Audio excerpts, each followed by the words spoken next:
Hello दोस्तों, आप सभी का सीटेट एकेडमी चैनल पर बहुत बहुत स्वागत करते हैं।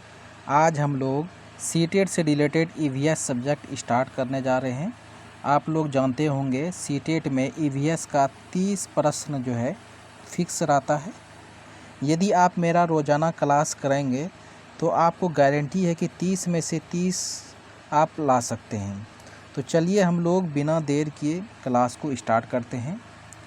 पहला पॉइंट हम लोग का है बांस और रस्सी के पुल का उपयोग असम में। बच्चे सब स्कूल जाने के लिए असम राज्य में बांस और रस्सी के पुल का उपयोग करता है। असम राज्य कहाँ पे होता है?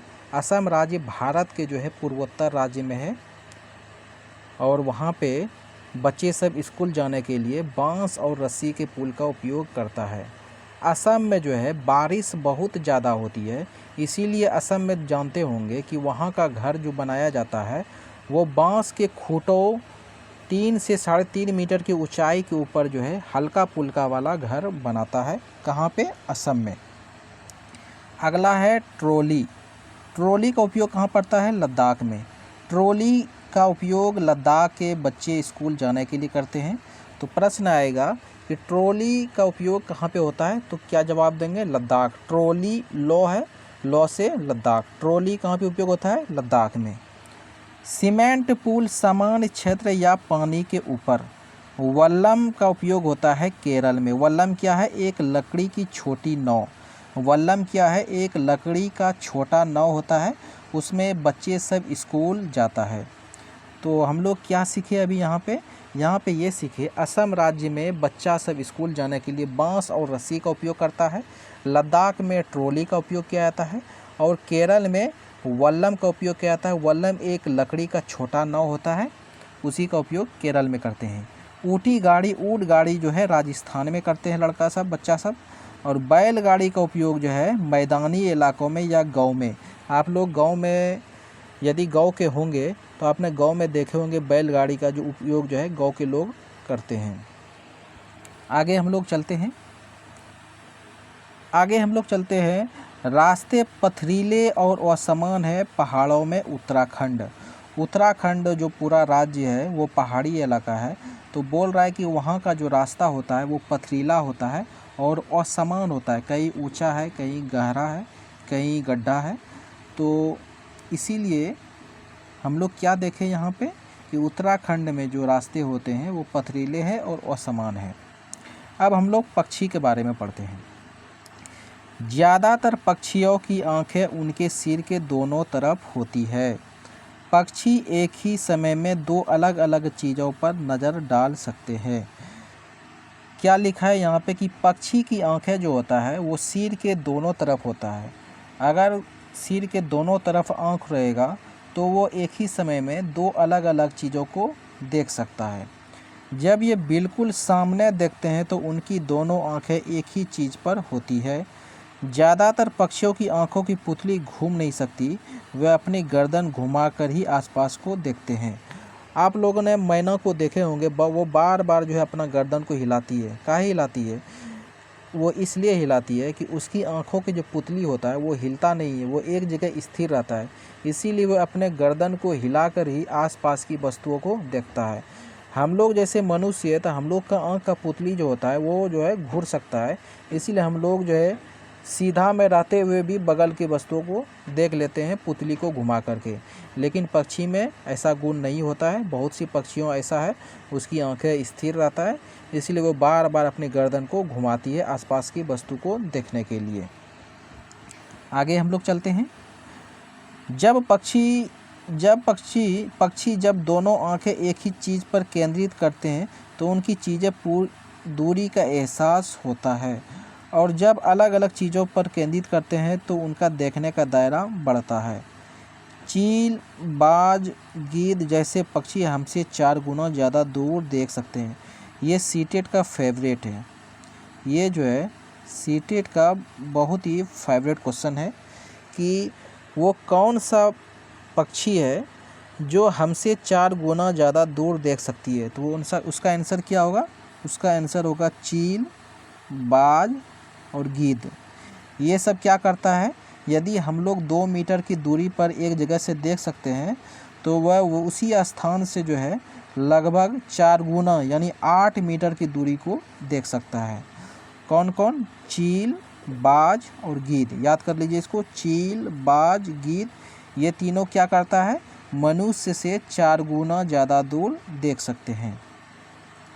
जो चीज़ हमें 2 मीटर की दूरी दिखाई पड़ती है वो चीज़ ये पक्षी 8 मीटर की दूरी को देख लेते हैं।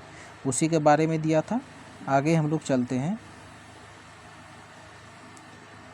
एक पक्षी की आंखें उनके सिर पर होती है और उनके सिरे के दोनों तरफ छोटे छोटे छेद होते हैं।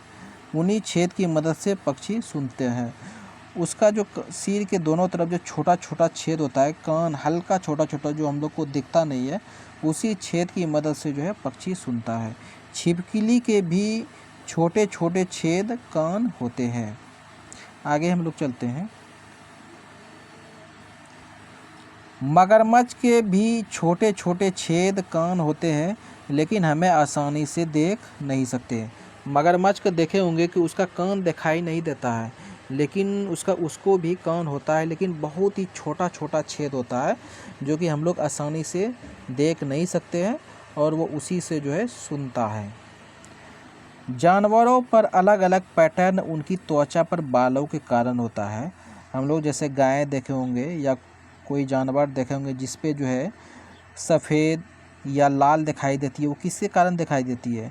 उसके बालों के कारण दिखाई देती है। उसके बाल जो है किसी जगह पर वाइट होता है, किसी जगह पर लाल होता है। तो बालों के कारण, पैटर्न के कारण ही, त्वचा पर बालों के कारण ही उसको पैटर्न दिखाई देते हैं। किसी जानवर के शरीर पर बालों के बिना कोई पैटर्न नहीं होता है। यदि मान लो कोई गाय है, उसका बाल अगर पूरा शरीर का उतार देंगे तो एकदम क्या होगा? एकदम वो बिल्कुल वाइट दिखेगा, उसमें कोई पैटर्न दिखाई नहीं देगा। तो अर्थात ये हम लोग समझे कि जानवरों पर जो पैटर्न, अलग अलग जो डिजाइन जो दिखता है वो उसके त्वचा पर बालों के कारण दिखता है। अगला है, कान वाले जानवर शरीर पर बाल जन्म देते हैं। वैसा जानवर जिसका कान बाहरी होता है और उसके शरीर पर बाल होता है तो वो क्या करते हैं? वो बच्चे को जन्म देते हैं। इसको याद रख लिए। बच्चे को कौन सा जानवर जन्म देंगे? जिसके त्वचा पर बाल होंगे और जिसका कान होगा, वो क्या करेंगे? बच्चे को जन्म देंगे। और शरीर के बाहर बिना कान छेद वाले जानवर अंडे देते हैं। और वैसा जानवर जिसका जो है बाहरी कान नहीं होता है तो वो जानवर क्या करते हैं? अंडे को देते हैं, अंडे देते हैं। सबसे बड़ी मादा हाथी झुंड की मुखिया। अब हम लोग हाथी के बारे में पढ़ते हैं विस्तार से। हाथी के बारे में विशेषता क्या है? हाथी के बारे में हम लोग इसलिए पढ़ रहे हैं कि सीटेट में जो है हर साल जो है हाथी के बारे में पूछ ही लेता है कि हाथी की मुखिया कौन होती है, हाथी के झुंड में कितने हाथी होते हैं, वो रोज़ाना कितनी पत्तियों खाती है, वो कितना देर सोता है, 3 महीने के बच्चे का वज़न कितना होता है। तो उसी के बारे में हम लोग पढ़ लेते हैं ताकि जो है एक भी पॉइंट इसका नहीं छूटे। सबसे पहला हम लोग पॉइंट पढ़ते हैं हाथी के बारे में कि सबसे बड़ा मादा हाथी झुंड की मुखिया होती है। झुंड की मुखिया कौन होती है? तो झुंड की मुखिया वो होती है जो उस हाथी की जो मादा हाथी होती है, सबसे बुजुर्ग जो मादा हाथी है, वो ही जो है उस झुंड की मुखिया होती है। मुखिया का मतलब ये हुआ कि उस झुंड का नेतृत्व करती है कि कहाँ पे जाना है, कहाँ पे बैठना है, कहाँ पे क्या खाना पीना है। तो उसका जो सारा जो है उस झुंड का जो नेतृत्व करती है वो मादा हाथी होती है, जो कि सबसे बुजुर्ग होती है। इसको याद रखिए कि मादा हाथी बुजुर्ग होती है, मादा हाथी मुखिया बन जाती है। अगला है, झुंड में कोई नर हाथी नहीं होते। झुंड में कोई नर हाथी नहीं होते, वह 14 से 15 साल की उम्र में झुंड छोड़ देते हैं। इस पॉइंट में क्या समझे? इस पॉइंट में ये समझे कि कोई भी नर हाथी जो होता है बच्चा, वो 14 से 15 साल के उम्र में जो है झुंड को छोड़ ही देता है। तो उस झुंड में कोई नर हाथी बचेगा? तो नहीं बचेगा। तो इसीलिए जो है उस झुंड में जो है कोई नर हाथी नहीं होता। अगर कोई नर हाथी बच्चा है भी तो वो 14 से 15 साल उम्र जैसे ही पूरता है तो वो अपना झुंड जो होता है, जिस झुंड में जो साथ में रहता है उसको छोड़ के जो है कई दूसरे जगह चला जाता है। अगला पॉइंट क्या है? अगला पॉइंट है एक वयस्क हाथी एक दिन में 100 किलो पत्ते और टहनियों खा सकता है। कोई एक वयस्क बड़ा हाथी एक दिन में 100 किलो यानी 1 क्विंटल पत्ती या टहनियों खा सकता है। इसको याद रखिए कि एक वयस्क हाथी जो है दिन में कितनी पत्तियों खा सकता है, तो 100 किलो या 1 क्विंटल पत्ती खा सकता है। हाथी के दिन में केवल 2 से 4 घंटा ही सोते हैं। बताओ, दिन में हम लोग कम से कम 8 से 10 घंटा सोते हैं, लेकिन हाथी, हम लोग सोचते थे कि बड़ा जानवर दिन भर सोता ही होगा, लेकिन ऐसा नहीं करता है। हाथी जो है दिन के केवल 2 से 4 घंटा ही सोते हैं। बाकी वो क्या करता है, जगे रहते हैं या कुछ ना कुछ तो करते ही होंगे, लेकिन वो 2 से 4 घंटा ही सोते हैं। अगला है कीचड़ हाथी की त्वचा को ठंडा रखता है। उसका, हाथी का जो त्वचा होता है बहुत ही मोटा होता है, उसको बहुत ज़्यादा गर्मी लगती है, इसीलिए हाथी जो है अक्सर जो है कीचड़ में खेलना पसंद करता है। कीचड़ में इसलिए खेलता है कि कीचड़ से जो है उसके त्वचा को जो है ठंडा राहत देता है। अगला पॉइंट है उनके बड़े कान भी पंखे की तरह काम करते हैं। हाथी का कान जो है बहुत ही बड़ा बड़ा होता है और वो पंखे की तरह जो है हिलाते रहता है। उससे क्या होता है, उसके शरीर को जो है ठंडा लगता है। वो खुद को ठंडा रखने के लिए उन्हें फड़फड़ाते हैं यानी हिलाते रहते हैं। झुंड में 10 से 12 मादा हाथी और बच्चे होते हैं। हम लोग ऊपर में पढ़े थे कि एक झुंड की मुखिया जो है उसका वयस्क मादा हाथी होती है, लेकिन इस पॉइंट हम लोग क्या पढ़ रहे हैं कि एक झुंड में जो है 10 से 12 मादा हाथी और उनके बच्चे होते हैं। इसको याद कर लीजिए, 10 से 12 मादा हाथी और उनके बच्चे होते हैं। इसको जो है बहुत ही इम्पोर्टेंट है। हम लोग हाथी के बारे में क्या क्या पढ़े, इसको एक बार फिर हम लोग जो है याद कर लेते हैं। हाथी के बारे में पढ़े कि एक वयस्क मादा हाथी झुंड की मुखिया होती है, वही नेतृत्व करती है। झुंड में 10 से 12 मादा हाथी और बच्चे होते हैं। झुंड में कोई नर हाथी नहीं होता है। नर हाथी इसलिए नहीं होता है कि एक झुंड में जब नर हाथी 14 से 15 वर्ष के हो जाते हैं तो वो झुंड को छोड़कर जो है दूसरे जगह चले जाते हैं। हाथी जो है कीचड़ में खेलना बहुत ही पसंद करता है। हाथी दिन के 2 से 4 घंटा ही सोता है। हाथी के 2 बड़े बड़े कान होते हैं जो कि उसे पंखे का भी काम करता है। आगे हम लोग हाथी के बारे में, इसके बारे में पढ़ लिया। आगे हम लोग चलते हैं। खेजड़ी गांव राजस्थान में जोधपुर के पास है। इसको याद है, खेजड़ी गांव जो है, खेजड़ी राजस्थान राज्य में है और जोधपुर के पास है। इसको याद करिए। लगभग 300 साल पहले इस गांव के लोगों को बचाया था। लगभग 300 साल पहले इस गांव के लोगों को बचाया था। खेजड़ी गांव के लोग बिश्नोई कहलाते हैं। खेजड़ी गांव के लोग क्या कहलाते हैं? बिश्नोई कहलाते हैं। खेजड़ी का पेड़ ज़्यादा पानी के बिना बड़ा हो सकता है। पॉइंट यहाँ पर ये सोचने वाली है कि खेजड़ी का पेड़ कहाँ पे होता है? खेजड़ी का पेड़ राजस्थान में होता है और ये जो है ज़्यादा पानी के बिना भी बड़ा हो सकता है। इसको पानी की ज़्यादा आवश्यकता नहीं होती है। और दूसरी बात यह भी है कि राजस्थान में जो है पानी बहुत ही कम है, इसीलिए वहाँ पर जो है खेजड़ी वृक्ष पाया जाता है और बिना पानी के भी ये बड़ा हो सकता है।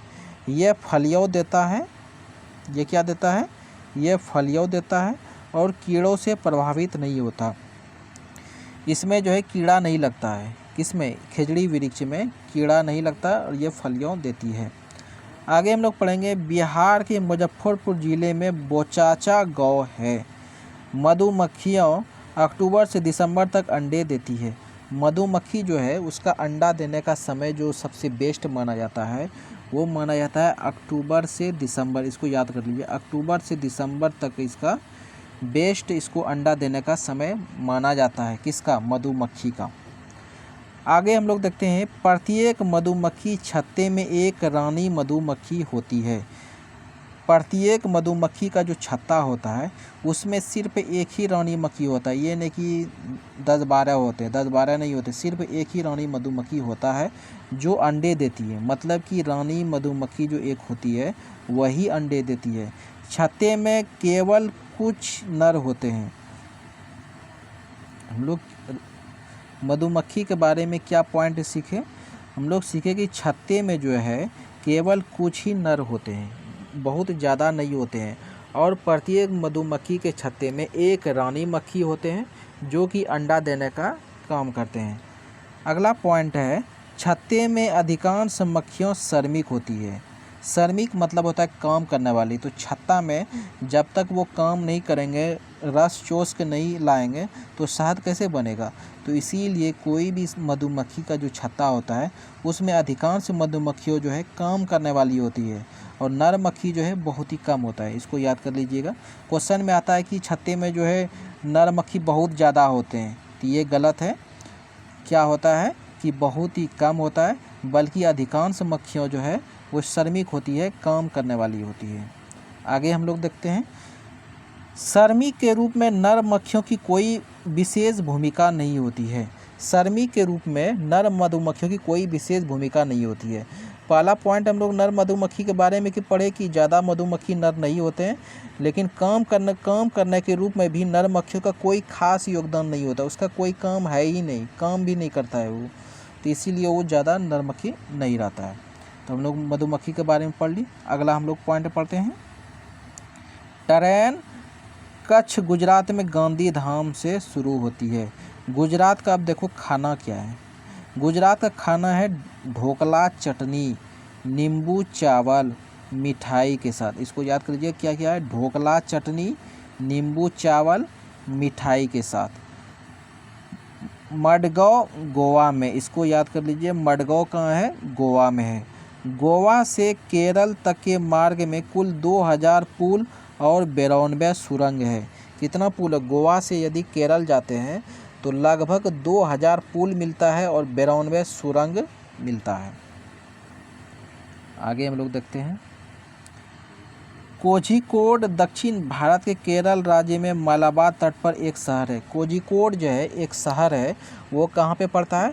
तो भारत का जो दक्षिणी भारत होता है, तो केरल राज्य के मलाबार तट है, वहाँ पे एक शहर है। इसे कालीकट के नाम से भी जाना जाता है। किसको? कोझिकोड एक शहर है, उसको कालीकट के नाम से भी जाना जाता है।